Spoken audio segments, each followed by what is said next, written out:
All right, we're here at the Ford Escape, driving, and the window just came crashing down randomly. You can still hear the motor running, but the window does not move. It just came popping down, so you have to get some of these pieces out. That was the hardest part to pop out, that little thing right there. Other than that, there's about 4 screws. One in there, one down there, one right there, and one right there.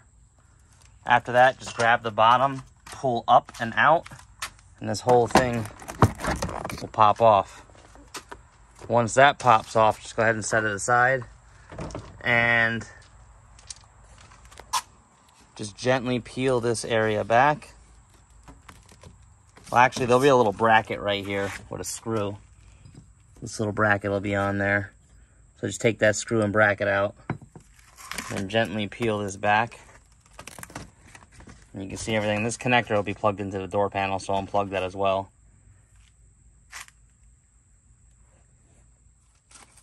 All right, as you see, the window's down. If we pull it up, it's actually going to be real hard to pull up. But if you pull it up, you'll see the cable's unwound. So we got to get the window regulator out of here. Basically, the window regulator broke. All right, we got the window about halfway up. As you can see the cable here in the window. It's broken. So you have to get that whole regulator out. We're going to go and get a new one and get it laid out so we can take a look at it. All right, we got the new regulator. You want to take note of where there's some studs. As you see, there's 3 on the motor, 2 on the actual drive shaft. So there's going to be at least 5 fasteners we're working with. Okay, with this window, you want to very simply either have somebody hold it up, or you can get a suction cup like we have here.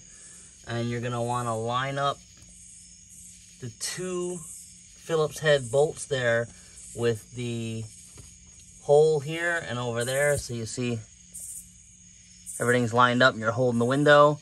You're going to work on getting those 3 motor bolts loose, that bottom nut, that top nut, and those 2 window bolts there.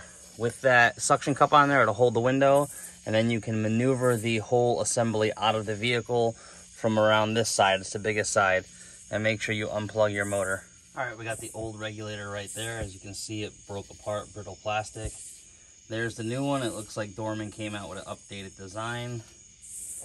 To get it out, you're going to have to, after you take the 2 screws out, pull the window all the way back up, and then re-suction cup it, or have somebody hold it, and pull the entire assembly out through this big area here.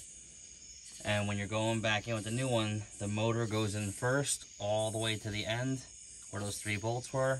Line everything up, and if you see, they leave the motor in the spot that you need it to put the bolts back in when you lower the window down. All right, we got the new regulator in. On the motor side, there happen to be studs instead of bolt holes. So be aware and check your part when you get it at the parts store.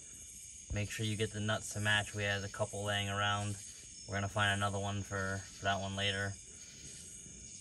We also found that disconnecting this plug here to get the window regulator in works best. Just slide this tab back and it pulls right off. Make sure you reconnect it. Connect everything back up, and then get the door panel and just put it up against here and check and make sure the window goes up and down. None of these bolts need to be super tight, especially the ones in the window. When they stop moving, leave them alone. All right, you just want to test your window. You can see everything went up. Everything's going down by itself. It's fairly simple, straightforward. Just take your time and don't force anything. Everything will go in pretty smooth. Thanks for watching. Please subscribe.